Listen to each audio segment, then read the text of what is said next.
You don't need a high-powered course in economics to tell you that when your cost of living rises, your standard of living automatically goes down. What happens to the cost of living directly affects the paycheck that the head of your family brings home each week, and the value of your savings and your bonds. So the question, what about our cost of living, is an important one for every American. And that's the subject Chester Bowles, Stabilization Director, is going to discuss in his transcribed talk this week. Mr. Bowles. Hello, everybody. The other evening out at our house in Virginia, we had a visitor from back home in Connecticut. And as usually happens, it wasn't long before we found ourselves talking about prices and rent control, and especially what's been happening to the cost of living in recent years. Our Connecticut friend was particularly anxious to know what's likely to happen to prices and rents in the months ahead. Because I felt that you and your family would also be interested, I thought I'd talk about this subject today. Clearly, the cost of living has gone up since Hitler invaded Poland way back in 1939, and it's gone up a lot more than either you or I would like. But we can be thankful for one thing at least. So far, we're in a whole lot better shape than we were in the similar period of World War I. Under the price and rent controls, which have been in effect since the winter of 1942, prices and rents have risen only about one-third as much as they did in the disastrous inflation of the last war. Let's first of all see what happened then. At the end of the last war, when the armistice came in November 1918, prices already were 62% higher than at the start of the war. But unfortunately, the increase in prices didn't stop there. They continued to go right on up through the winter of 1939 and early 1920. Eggs went up to $1 a dozen in some places. Sugar went from 6 cents a pound to 27 cents a pound. The prices of some meats actually doubled. Clothing prices tripled. Rents in many parts of the country doubled or tripled. Many of you can remember only too well those increases because you paid them in the stores. But some of us forget sometimes the tremendous importance of the price of steel and other basic commodities used for war equipment. Eventually, of course, we have to pay those prices through taxes.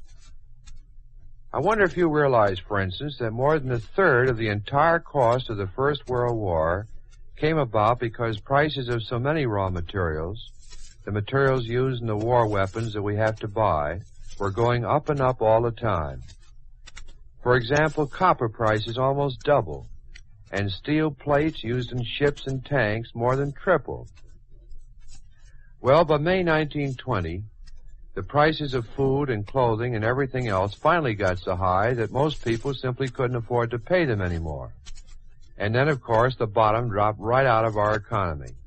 There were tens of thousands of Americans who lost their homes, their jobs, their farms, and their businesses back in the Black Depression of 1920 and 1921. Now let's see what exactly has happened to prices and rents in this World War period. A period, by the way, when the inflationary pressures have been far, far greater than during the last war a generation ago. The cost of living has gone up all right. We all know that. But it may surprise you to learn that by far the largest part of the increase that you see took place before there was any really effective price and rent control program. Let me explain what I mean by that. Rising prices and rising rents, the inflation that goes with them, have always gone hand in hand with war. That's just a matter of history. So prices began to rise here in the United States, actually long before we entered the war in 1941. From September 1939, that's nearly 7 years ago now, right on through 1942, the prices of nearly everything began to move up, slowly at first, and then more and more rapidly. As a result, by early 1943, the prices that you pay for food in the stores had risen 53%. Clothing prices were up 28%, and in many areas, rents had begun to increase. Then Congress passed a price control law in the winter of 1942, about 2 or 3 months after Pearl Harbor. But the government really didn't have the full authority and all the machinery and perhaps most important of all, the experience that we needed to really control prices and rents until April 1943. That was more than 3.5 years after the war started in Europe, and just about 3 years ago now. So now let's see what happened to prices and rents since our whole present system of rent and price controls was brought to bear, as I say, about 3 years ago. That's the only fair test of whether or not we as a people have done a reasonably good job of heading off inflation during this war period. The other night at home, sitting out on our front porch, I suggested to our visitor from Connecticut that she make a mental note of the prices that she pay next time she goes to a grocery store. For example, I think she'll find that a loaf of bread is no higher than the price she paid 3 years ago. She'll pay about the same, or just about the same, for most of the other basic foods.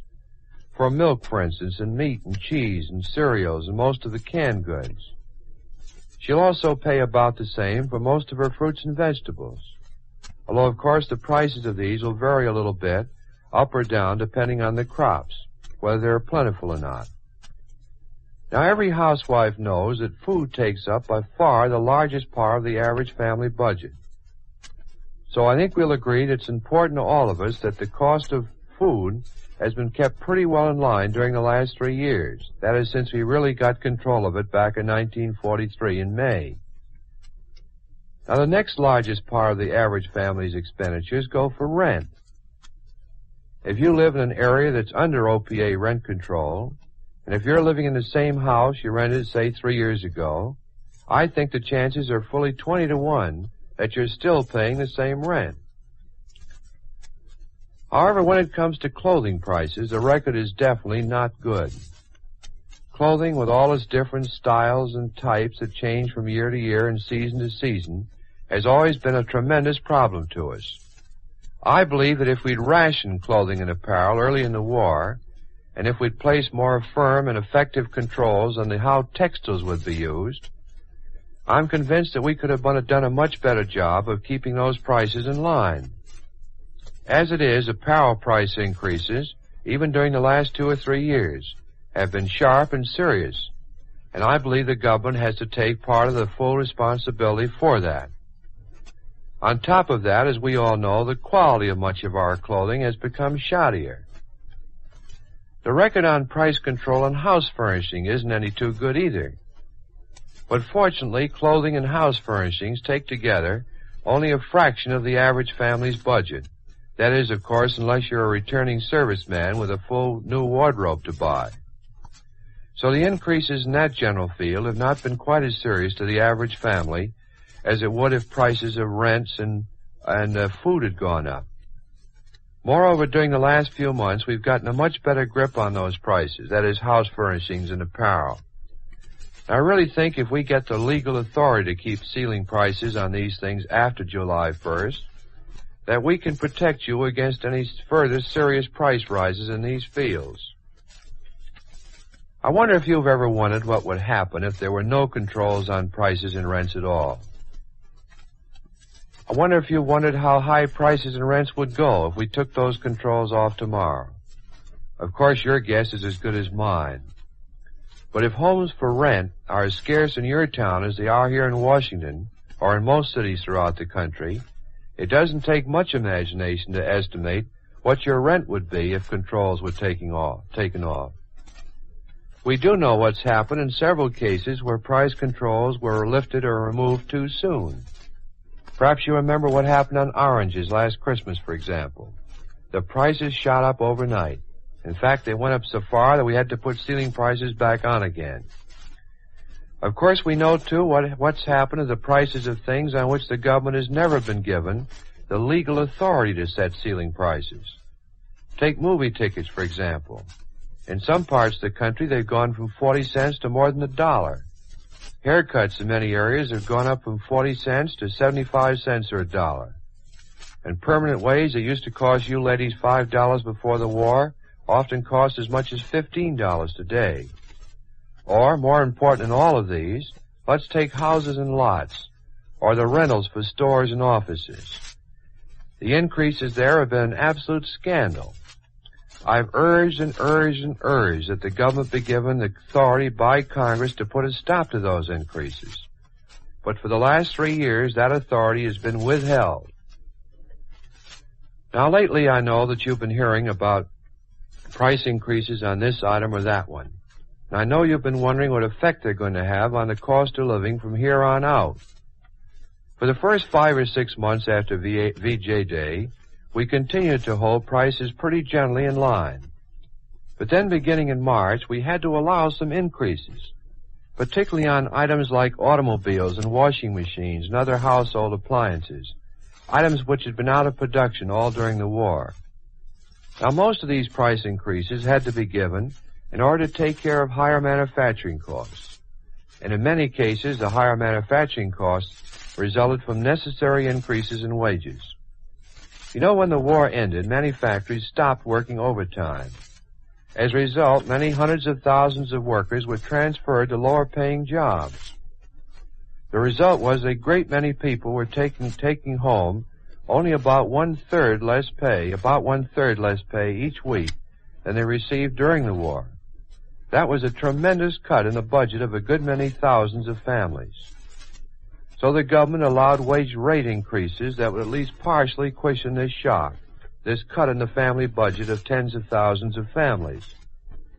However, even with those increases, the average worker's paycheck is still around 15% smaller than it was during the war.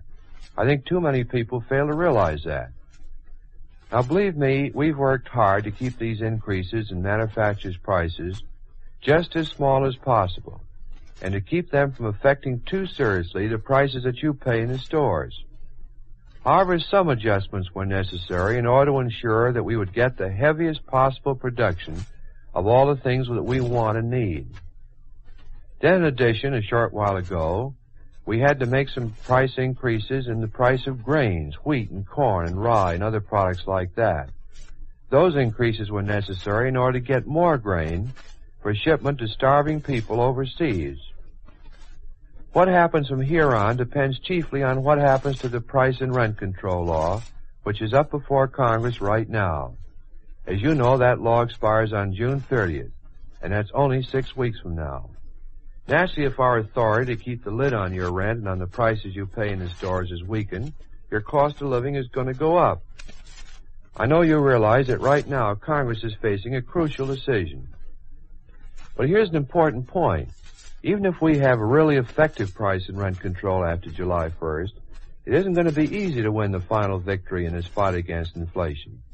We'll need adequate funds for enforcement in order to crack the black market and for general administration. And we'll need the cooperation of all the groups in the country, farmers, businessmen, workers, and housewives. Until we get through these difficult months, we'll have to restrain a natural tendency to try to catch up with every little advantage that some other fellow has. So far, the American people have held the fort against inflation. When I look at the tremendous havoc wrought by inflation in Italy and China and France, all over the world in most countries, and back in our own country during the last war, I think that we have a tremendous right to be thankful. But unfortunately, our fight is not yet won. Almost overnight, we can lose the ground that we've held for these 4 difficult years.